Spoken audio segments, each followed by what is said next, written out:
desde creo, no sé si 3 o 4 domingos atrás, he compartido una palabra que llevaba por título servidores. Y esta vendría a ser servidores 2, o los servidores contraatacan, o el regreso de los servidores.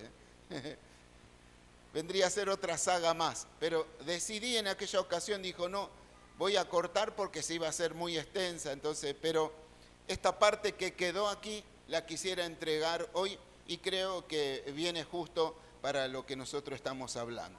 Así que la palabra de Dios hoy tiene otro nombre y se llama esparcidos. Así que leemos palabra de Dios, la cual la vamos a encontrar en Hechos de los Apóstoles, capítulo 8, versículo 1. Dice así la palabra del Señor. Hechos de los Apóstoles, capítulo 1, capítulo 8, perdón, versículo 1 y 4, leemos, 1 y 4. Comienza diciendo que Saulo consentía en la muerte de quién, del personaje que habíamos hablado anteriormente, que era Esteban, de quien se dice, al menos quedó el registro aquí en la Biblia como el primer mártir de la iglesia, en la iglesia primitiva. O sea, y decía que este tal Saulo consintió en la muerte de Esteban. Este Saulo, que luego más adelante va a tener un encuentro con Dios y se convierte a Cristo y deja de ser Saulo para ser Pablo, nada más ni nada menos que el apóstol San Pablo.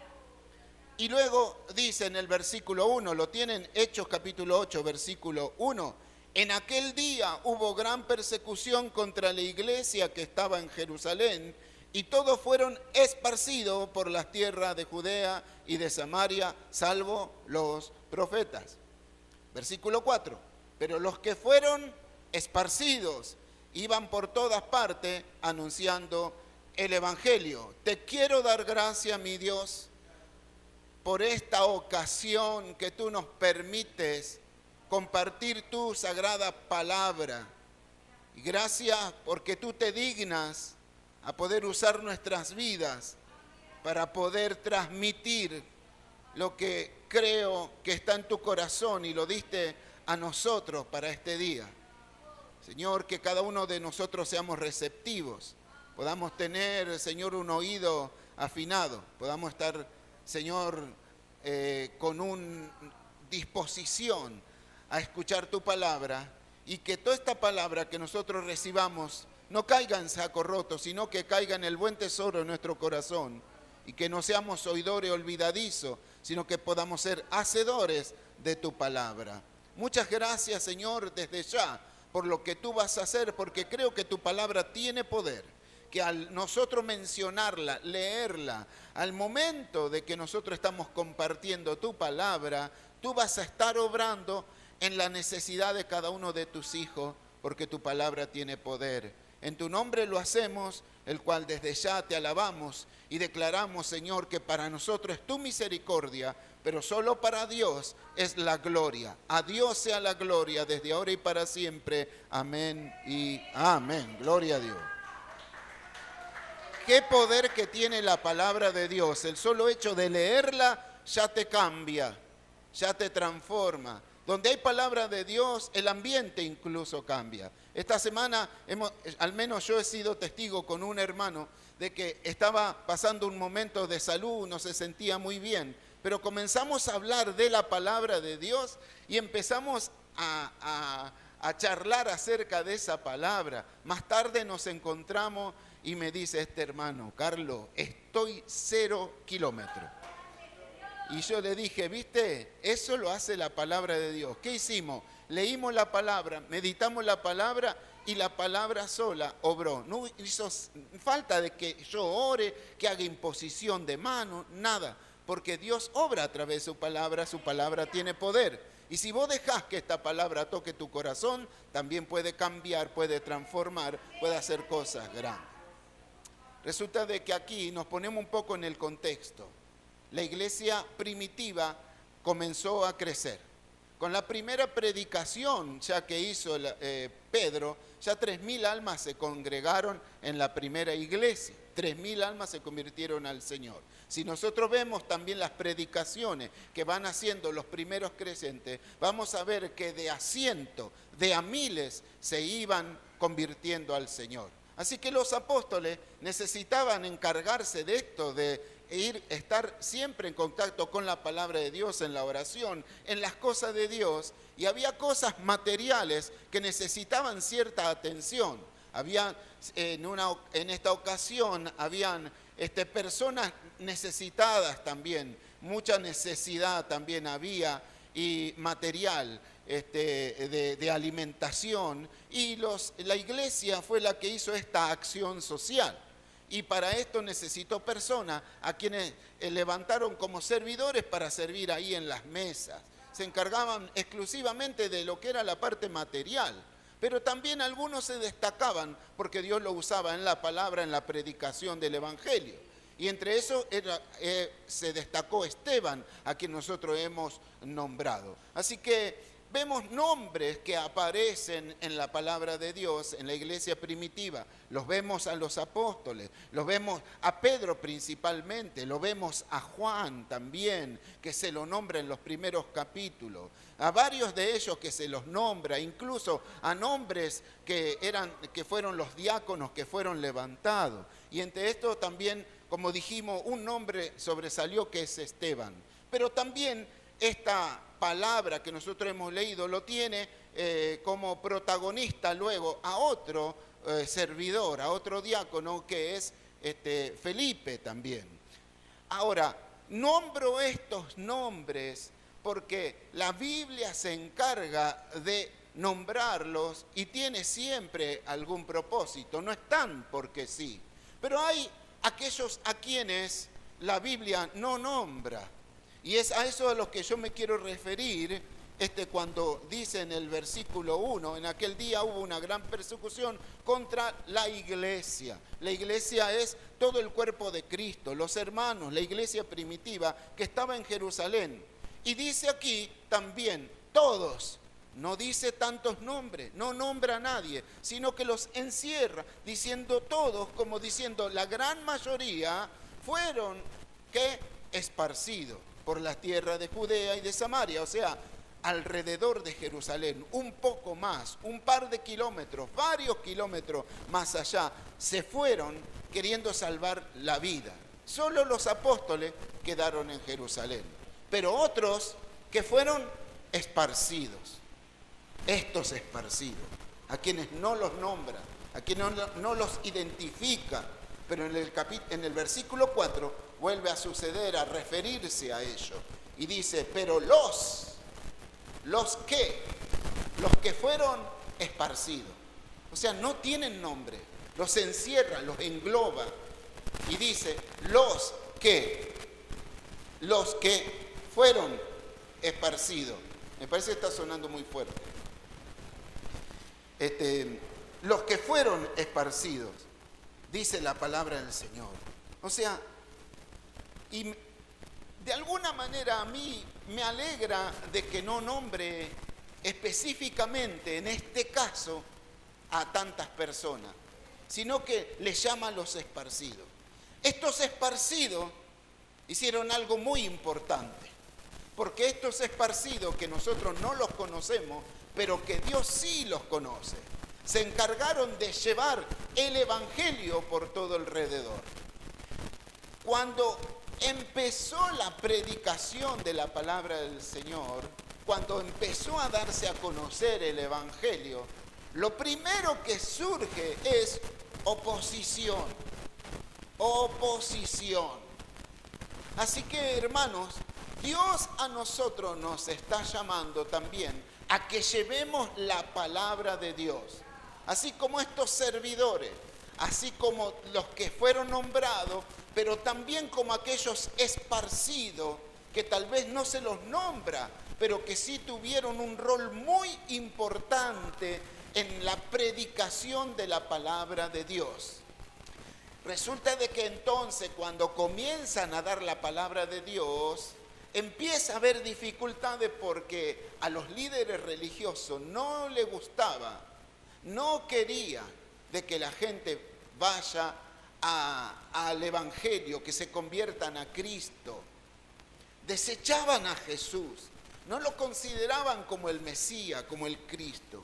Y por eso los líderes religiosos, ellos organizaban, incluso llenaban la cabeza con mentiras y querían de que se erradicara aquellas personas de que anunciaban una cosa que para ellos era una blasfemia o era una herejía. Así que incluso los líderes religiosos tuvieron que ver con esta persecución a los primeros cristianos. Por eso hubo oposición. Y el Señor a nosotros nos ha encomendado llevar la palabra de Dios. Nuestro trabajo principal de la iglesia, ¿cuál es? Dice la Biblia, predicar el Evangelio y hacer discípulos. Ese es el trabajo principal de la iglesia. Está muy lindo todo lo que nosotros podamos hacer, los eventos, los cultos especiales, si es que podemos hacer salida, campamento, todo lo apoyo y a mí me gusta. Pero sepamos, hermano, que eso no es lo principal para nosotros. Lo principal es predicar la palabra de Dios, llevar el Evangelio del Señor a toda criatura. Y el Señor dijo a nosotros una promesa: lleven el Evangelio, predicad, id y predicad el Evangelio a toda criatura. Y dijo algo más: yo estaré con ustedes todos los días hasta el fin del mundo. Así que nuestro trabajo es llevar la palabra de Dios. Para lo que viene en este año próximo, vamos a ser un poco más intencional en lo que es la prédica de la palabra de Dios y vamos a ser más intencional en lo que debería ser un discipulado. Y por eso es que ya los estoy anticipando, para que ustedes sean parte del mover de Dios, del trabajo en la obra del Señor, para que ninguno se quede sentado, sino que todos estén activos en la obra del Señor. Pero hay algo que también yo le quiero a ustedes anticipar, de que también, así como les pasó a los primeros cristianos, también se va a levantar oposición. El enemigo no le gusta que vos prediques la palabra, el enemigo no le gusta que vos salgas, el enemigo no quiere de que vos abras la boca hablando de Cristo, y por eso él va sutilmente a crear un montón de cosas y de situaciones para que te hagan desistir de lo principal que el Señor te ha llamado, es anunciar el Evangelio. Hay muchas personas, tal vez vos pensás que no, pero en el lugar donde vos te movés, donde estás, con tu grupo, con aquellos que te relacionás, con tus amigos, compañeros de trabajo, ya sea que te juntes en el club o que te juntes en cualquier lugar, en cualquier grupo humano, siempre hay personas que necesitan de Dios. Y tal vez vos los veas, parecieras estar felices, tranquilos, gozosos, disfrutando de la gran vida, pero en su interior están necesitando de Dios. Qué triste que a veces los cristianos dicen, lamentan a veces, ay, qué lástima que soy cristiano, porque no puedo hacer esto porque soy cristiano. Recuerdo que hace mucho unas personas fueron a ver a un hermano que se había apartado y esas personas volvieron totalmente desanimadas porque dijeron, vos no sabés qué bien que está, vos no sabés qué bien que está. Y el otro le decía, desde que dejé ir a la iglesia estoy mejor. Y vinieron esas dos personas creyéndole al otro que se había apartado. La Biblia dice que no hay paz para el hombre lejos de Dios. Así que una persona apartada de Dios que a mí me venga y me muestre todo lo que quiere y el bienestar, La Biblia no miente, la palabra de Dios no miente. Dice, no hay paz para ese que está lejos de Dios. Y yo le creo a Dios. Podés tener un montón de cosas, pero si nosotros vemos la tele, las noticias, esos programas de chimento, yo no los veo. ¿Por qué se ríen? ¿Qué, ustedes los ven? No sé, hagan lo que quieran. Pero cómo a veces nos enteramos, ¿no? A ver, uy, ¿qué pasó con esta? Uy, ¿qué pasó con el otro? Pero lo que vemos es que hoy pareciera que están en el romance eterno, 2 meses ya no están más. Uno está ya en la altura y después lo ve que está por ahí abajo. No hay paz, por eso te digo, hermano, donde vayas vas a encontrar personas que necesitan de Dios. Y Dios te quiere usar a vos. Pero como digo, en esto de ser intencional en predicar el Evangelio, vas a tener oposición. Pero no tengas miedo porque el Señor está con vos. Entonces que muchas veces nosotros no pensamos en esto, pero creo que debería transformarse en un principio para los creyentes, que cuando hay oposición, también va a venir, es señal de que va a venir bendición. Si hay oposición, es señal que viene bendición. Acá, un par de que acá dijeron amén. Lo voy a decir vuelta porque parece que no escucharon. Cuando hay oposición, es señal que viene bendición. Desde ya te lo estoy advirtiendo, vas a tener oposición. Vas a tener oposición. No tengas miedo porque el mensaje todavía no terminó. Pero la oposición, hermano, puede ser, como decimos, un principio para ver las bendiciones que pueden estar aún en medio de la oposición.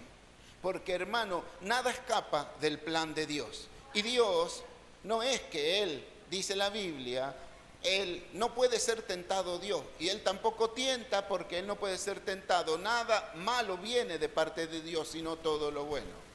Pero aún en momentos de dificultad y de oposición, Dios se hace presente para transformar todo eso en algo favorable para sus hijos. Por eso la palabra del Señor dice en Romanos, y sabemos que a los que aman a Dios, ¿cuántas cosas le ayudan a bien para los que aman a Dios? Así que incluso la oposición te va a ayudar para bien, la dificultad. Y una de las cosas que la oposición puede hacer en nosotros es que puede traer buenos frutos.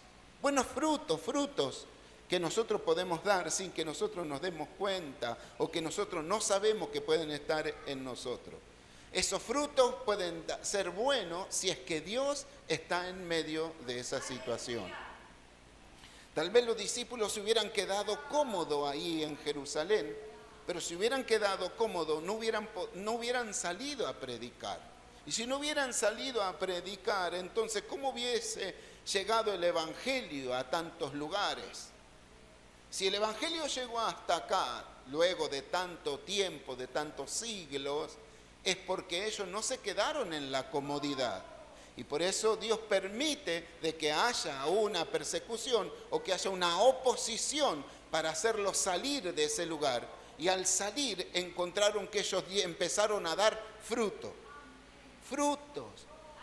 Y a veces, ¿qué fruto? El fruto de poder llevar la palabra de Dios. Como dijimos, ellos se hubieran quedado cómodos, tal vez la palabra no hubiera llegado. Y la comodidad suele ser para el cristiano una mala opción o puede llegar a ser una mala decisión. Porque muchas veces la comodidad hace que nosotros lentamente podamos entrar en una reposera que el diablo ya preparó de anticipado y te dice, mira qué lindo, ¿para qué vas a estar activando tanto en la iglesia? Pero, ¿qué querés? ¿Llegar al cielo antes de tiempo? Deja que lo haga otro. Pero no, sí. La comodidad te prepara ahí la reposera y parece que uno se va sentando y dice, ay, qué lindo.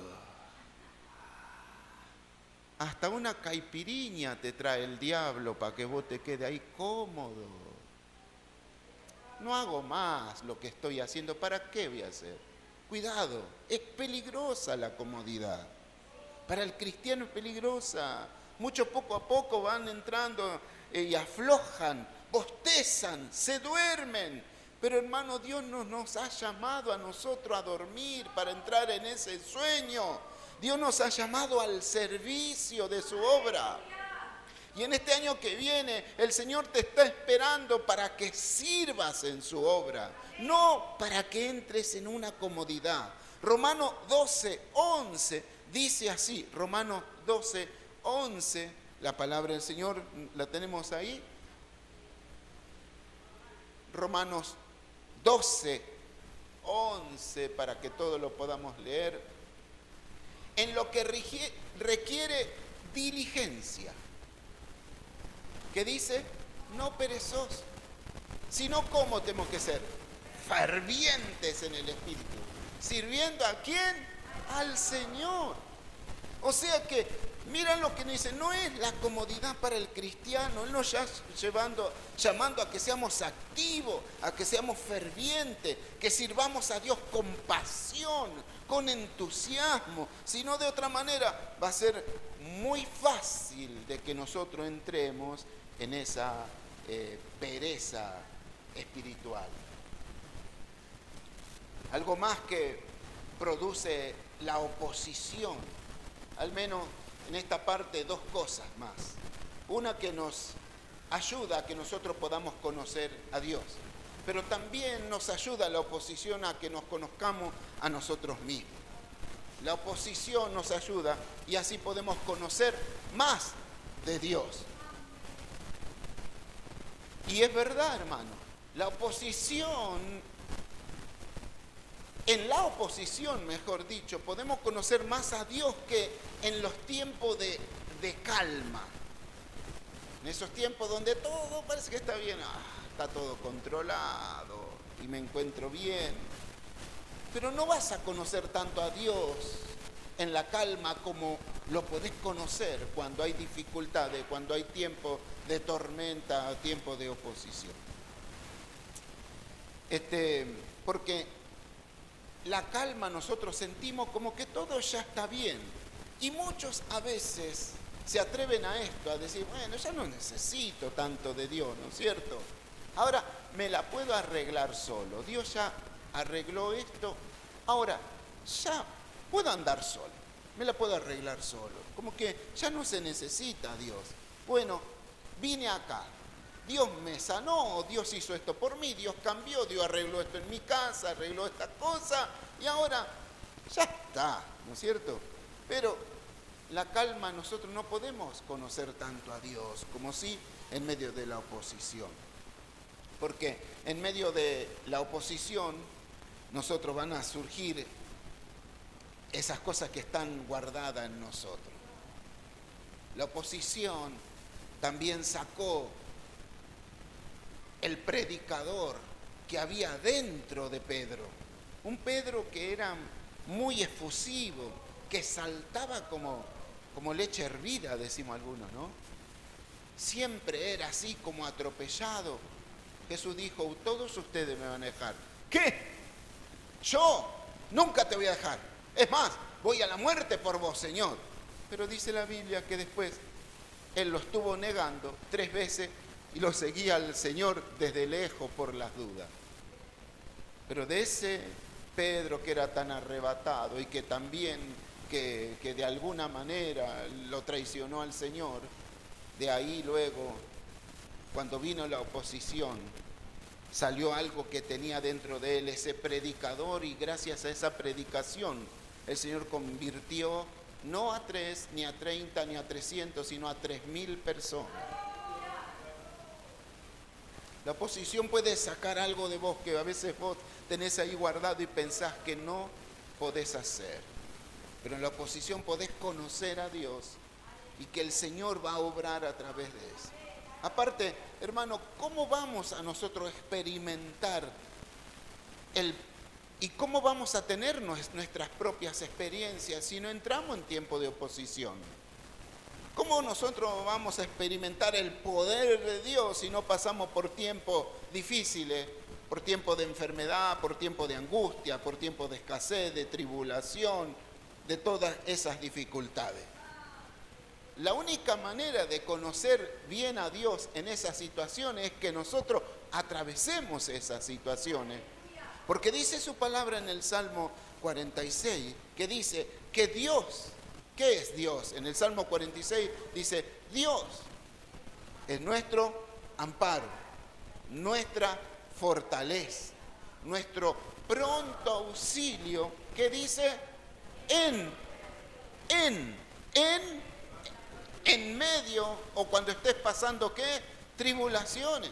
Dios es nuestro amparo, nuestra fortaleza, nuestro pronto auxilio en medio de la tribulación. O sea, que la tribulación la tenés que pasar. En el 2026 van a venir tribulaciones. Me gustaría decirte que no, pero te estaría mintiendo y estaría faltando a la palabra de Dios. Pero lo que sí te voy a decir, la verdad de la palabra de Dios, es que van a venir tribulaciones. Pero también te digo otra cosa que es certera y que es verdad, lo que hemos leído recién.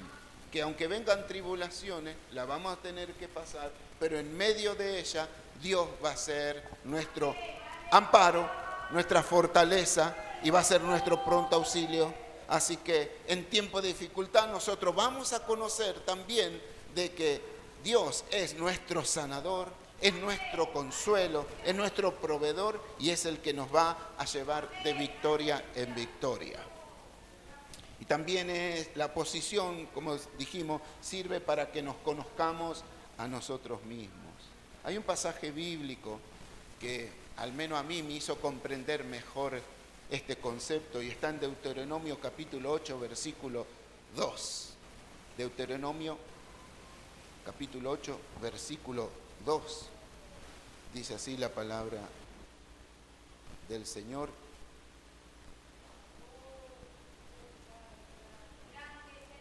Y te acordarás de todo el camino por donde te ha traído Jehová tu Dios estos 40 años en el desierto para afligirte, para probarte, para saber lo que había en tu corazón, si lo habías de guardar o no, si habías de guardar o no sus mandamientos. Si lo tenés en la NBI, la otra versión NBI, me gustaría que lo proyectes. Recuerda que durante 40 años el Señor tu Dios te llevó por todo el camino del desierto y te humilló y te puso a prueba para conocer lo que había en tu corazón y ver si cumpliría o no sus mandamientos. Palabras clave que encontramos en estos versículos que son recordar o acordarse, desierto, prueba, conocer. Hay la frase que dice, así llegarías a conocer lo que había en tu corazón. Hay otra versión que la NTV, la Nueva Traducción Viviente, dice, ¿para qué te llevó por el desierto? Para revelar tu carácter y averiguar si en verdad obedecerías sus mandatos.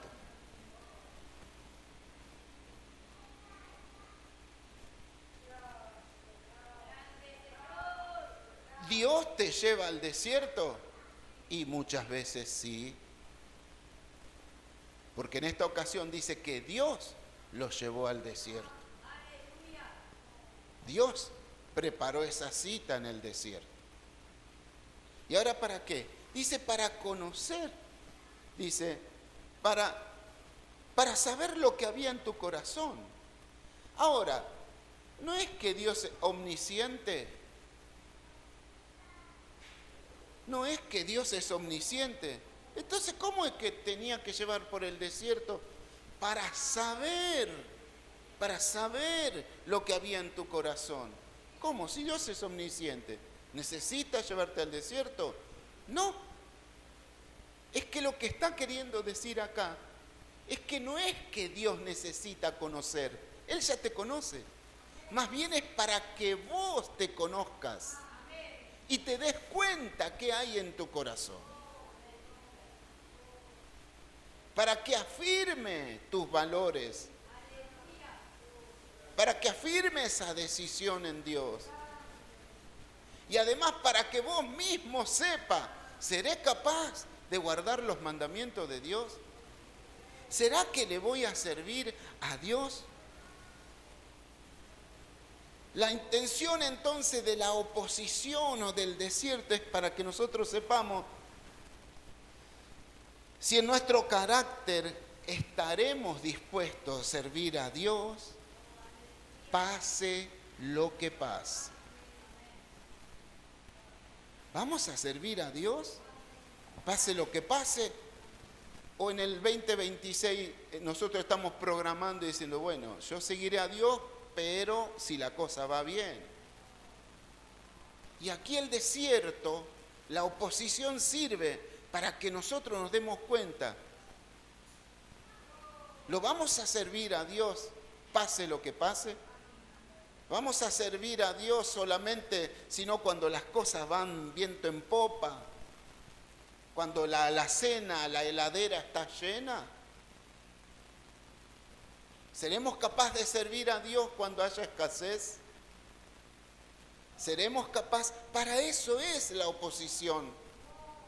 El tiempo de oposición es para que nosotros nos miremos a nosotros mismos y nos conozcamos.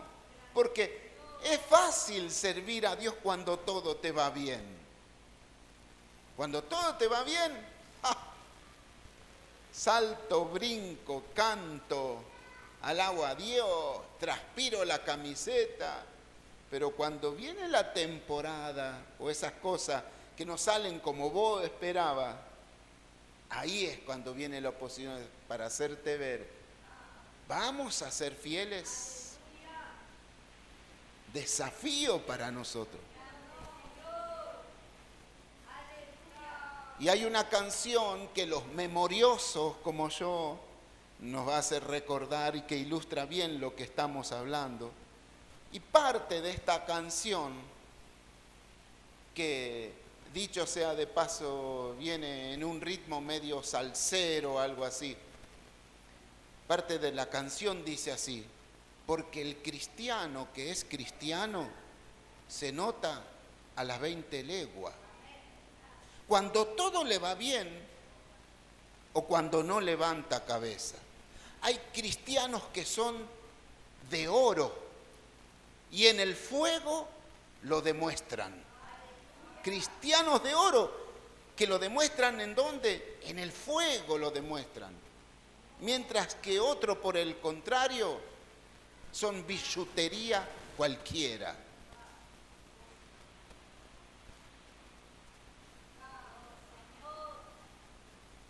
Te pregunto, ¿sos de billutería o sos de oro puro? Dice la Biblia que nuestra fe va a tener que ser probada así como el oro. 7 veces más. ¿Cómo es probado el oro? Si es refinado, si es bueno, o para refinarlo, lo meten en el horno. No una vez, 7 veces. Y de ahí salen todas las impurezas. Y tal vez el 2026 nos estén esperando a nosotros 7 hornos. Yo esperaba que Carlito hoy me venga a traer una palabra alentadora y hasta ahora me está diciendo que vamos a tener oposición y ahora me venía a decir que vamos a tener como 7 hornos. Es una metáfora, pero sí, hermano, la oposición va a estar. Pero, hermano, también tenemos que saber que el Señor es fiel. Y pase lo que pase, el Señor estará con nosotros. Por eso yo los quiero invitar a que nosotros nos aferremos al Señor. Nos aferremos incluso más al Señor. Hermano, yo estoy aferrado al Señor. Aférrate más todavía. Que confíes con todo el corazón. Yo confía más con todo el corazón todavía. ¿Y qué pasa si se levanta la oposición o si se viene dificultad? Acordate que todo eso va a servir para sacar mejor fruto de nosotros, para que salgamos de la comodidad, para que conozcamos más a Dios, para que nos conozcamos más a nosotros mismos y recordemos que Dios nos trajo. Dios nos lleva y Dios nos guía. La Biblia dice, y te acordarás por todo el camino donde te ha traído. ¿Quién te ha traído? Jehová tu Dios. En otra versión dice, te acordarás por el camino que Dios te lleva. En otra versión dice, por el camino que Dios te guió. En todas las versiones dice una, te trajo, en la otra dice, te lleva, en la otra te dice, te guía. Siempre va cambiando la palabra según las versiones, pero lo que no va a cambiar es la palabra que dijo Dios te. O sea que fue Dios el que te lleva, pero no es el que Dios que te tira, no es el Dios que te abandona, que te dice arreglátela como vos podés.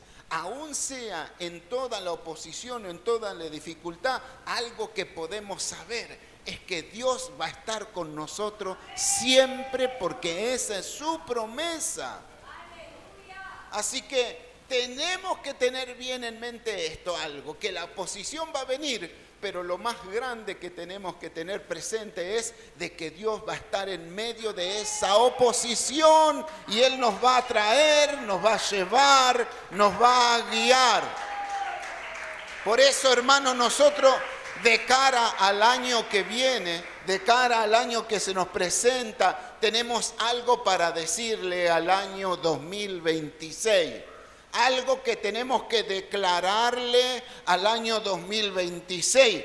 Y si usted se anima, lo haga conmigo. Pero tenemos que decirle, año 2026, algo tengo que decirte. No estoy solo, Dios está conmigo, Dios me trajo hasta aquí, Dios me lleva y Dios me va a guiar. Así que, hermano, en este año nuevo le voy a dar buenos frutos, voy a conocer a Dios más y voy a servir todavía a Dios. Así que por lo que viene en este año adelante, tenemos que tener entonces, hermano, la certeza de que Dios nos está esperando. Dios en su eternidad, para nosotros la eternidad incluso es una definición que pareciera que la entendemos, pero no la podemos entender en su totalidad, porque nosotros estamos acostumbrados al pasado, al presente y al futuro. Al pasado que vivimos, al presente que lo estamos viviendo y a un futuro que no sabemos qué es lo que va a pasar. Pero Dios es eterno y esa palabra eternidad significa de que Él está presente. Para nosotros decimos, Dios estuvo en el pasado. Dios está ahora y Dios estará.